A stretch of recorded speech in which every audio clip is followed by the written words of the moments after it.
Hello and welcome to Quarterlight, your car brochure channel. Today's episode will conclude our 1985 Vauxhall Opel brochure.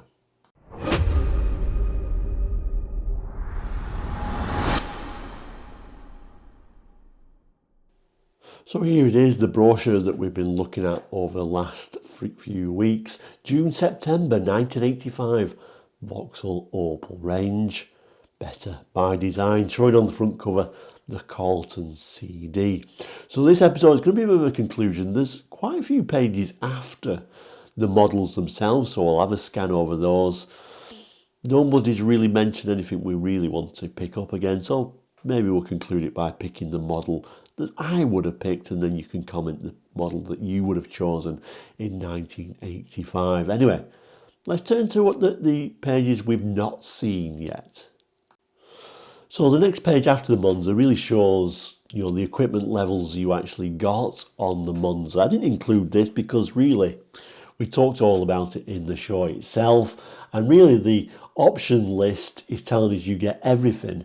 It's even saying no charge option for a 4-speed auto if you want to go that way, and also no charge extra for your 2-coat metallic paint. So really it was the model that had everything, but of course you had to pay for that.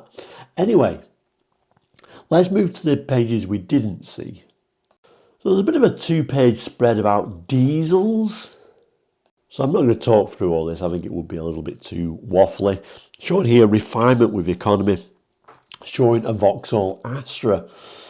I don't know what sort of percentage of diesels were actually picked at this time. Obviously in the 80s, diesels in the UK became more and more desirable, particularly by those doing a lot of miles, because obviously firstly it was economical.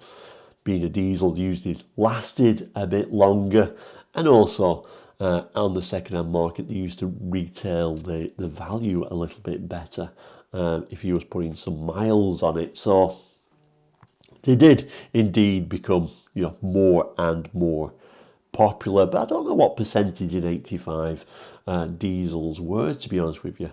It's also showing a Cavalier estate. It looks super dull in that particular colour, just being an L, but it's the diesel and it's an estate, so certainly a very practical load lugger, maybe the perfect salesman's car.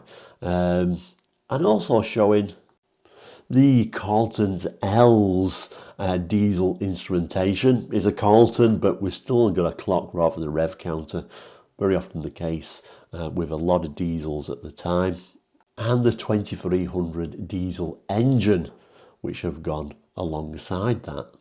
And we've also got the 1600 diesel, which would have gone alongside the Astra. But anyway, enough diesel talk. Let's see what else this brochure has to offer.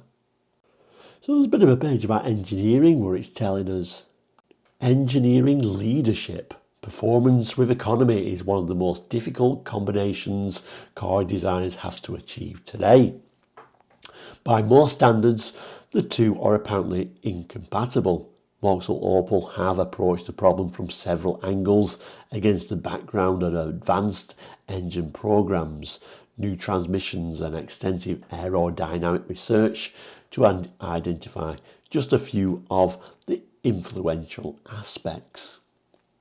So a bit of a funny little bit here talking, we wanted more sportier cars. Think of things like the Astra GTE, but of course a very curvy design, so I think that's where they were heading towards. And of course the next load of Cavaliers went more curvy as well, didn't they?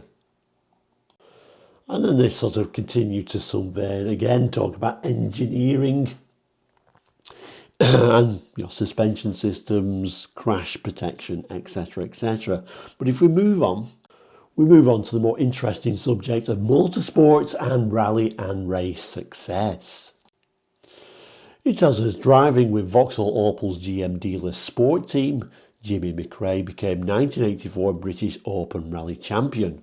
Fierce competition in the championship served to highlight the inbuilt excellence of Vauxhall Opel cars, with victories in every classification, from 275 bhp Manta 400 through to the Nova SR.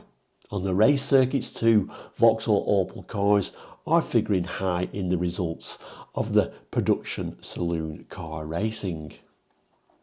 The images show what I'm assuming is the Nova SR. It says the Vauxhall Nova Cup for drivers under 25 years old is organised to find up and coming rally talent. Then we've got this wonderful flying Manta, Russell Brooks, Mike Broad, third place team in the 1984 British Open Rally Championship. We've also got Tony Lanfranchi, probably pronounced that wrong, drives the Monza GSE in the Monroe Production Slewing Car Championship. I don't remember these actually. It's almost, I had to take a second look to see if it was a Monza GSE. That's an unusual one. I don't really remember these ones racing around, but obviously they did. We also have a Astra GTE. And then we've got a Manta 400, this time Jimmy McRae in there. So yeah, nice little bit of motorsport history there, although it wasn't long ago, of course, in 1985. So really that sort of idea of winning all these motorsport championships, tempting you to buy a car that of course wasn't anything like it. Now we move on to like things that I really love about these period all-range car brochures. They start showing you some of the features that may be useful. For example, if you're restoring a car or you're trying to find a particular sound system that matches with your car, or maybe you're looking for the upgraded version. These brochures are great for this, showing some of the different audio systems you could get, and also down the bottom here showing you which models had which, and then also showing some of the alloy wheel options at the time. So it starts with the lowly audio systems. This is an AN232 push button radio, showing you that's obviously not a very desirable unit, but then it starts showing higher spec audio systems. So this is the AC441, the AC741, your AC820, which would have been optional on a few of the higher spec cars, like say a Carlton, but standard only on a Senator, and I believe the top of the range Senator as well. So that would have been an unusual one to see, but you can go further than that and get an AC914. Now the AC914 wasn't available as standard on any model, not your Senators, not your Monzas. It was available as an option on a few of the models though, so that one particularly would have been an unusual one to see. And there is your little chart showing you what models you got. Little black square mean that's a standard unit. The little blank circle mean that's an optional item. So your base model Nova didn't come with anything as standard. You had to option it to get even that very basic unit, and then going the other end of the scale, like I say, that AC914 was optional on quite a few models, but standard on none. So moving on through the options, and of course alloy wheels. Rather nice to see this lovely Nova SR with some lovely alloys. That looks amazing. And there is a couple of alloy wheel options actually for the Nova. A couple of choices for the Astra and the Cavalier. And then finally my favourite alloy wheel for the Carlton. We turn the page, more options. Things like a height adjustable driver's seat as a factory fitted option. That's a bit of a weird one. A very strange little crank. We've also got remote control passenger door mirror, air conditioning, auto gearbox, electric windows, a tiltable steering column, 5-speed gearbox, headlamp washers, 7-function trip computer, sliding tiltable glass sunroof with wind deflector and sliding blind, long range pencil beam lights, headlamp wash wipe. For the Estates, manual rear suspension levelling system, just pump it up, rear seat belts, and if you don't have one, a tailgate wash wipe. And then of course you get the accessories which you pick up at the dealership rather than being a factory fitted option. These unusual looking spare petrol cans, dog guards, towing attachments for all models, roof rack, cassette boxes, remember those?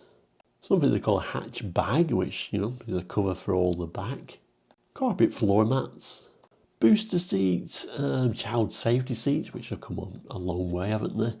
Touch-up paints, fire extinguishers, car care kits, first aid kits, warning triangle, and mud flaps. I guess this is what it may have looked like in some of the dealerships if you walked into the accessory department. And then there's a page on towing, and there's always the towing figures on there, but the tiny, tiny writing, but rather nicely showing you this Carlton GL towing a horse box. Very nice. And then finally on the back pages, we've got all these interior trims. Now I usually include sort of trims and colours while I'm going through the models, but I didn't this time, purely because it only shows the interior colours, weirdly. There isn't a colour chart for the exterior colour, which I think is the only letdown for this particular brochure.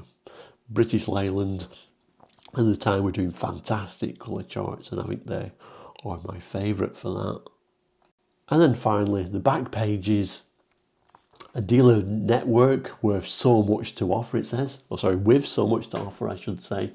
And then right down at the bottom, we've got the Vauxhall GM and Opel badges, and then publication number V6026, published May 1985. I think it's time to pick our favourite model. So what do you choose in 1985? I guess that depends where you are in your life story, I guess. Nova, Astra, Cavalier, Manta, you pick a Carlton, a Senator, or you're doing extremely well and pick your favourite, the Monza. I think the Monza is the favourite, or my favourite in this particular brochure, but I'm going to be a bit more sensible.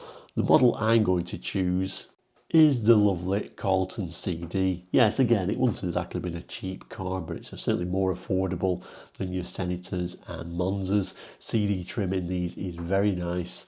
Lovely alloy wheels you get, and of course that's a 2200 injection engine. All of the headrests, I really love that. I was tempted to go for a Cavalier SR, then I thought I'd splurge a bit and go for a Carlton CD, but let me know which model in this range you would have picked. So there we go. The lovely Vauxhall Opel range for 1985 comes to an end. We'll have to pick a new brochure next week, but thank you so much for watching this. I'll put all the episodes now in a box at the end of this show in case you missed any of the episodes. But like I said, thank you so much for watching this. Please jot in your favourite Vauxhall Opel, and we'll end as we always do by saying thank you so much for watching. If you're not done already, please do become a subscriber. It is all completely free. You'll never be charged to subscribe to the channel, and keeps you in touch, where we do a lot of content, at least 3 times a week. So there's always something for you. But thank you so much for watching today. Here's the box that you'll see popping up for the models in the series you may have missed. But thank you so much for watching this series. Please do take care. We'll see you again very soon. All the best, and goodbye.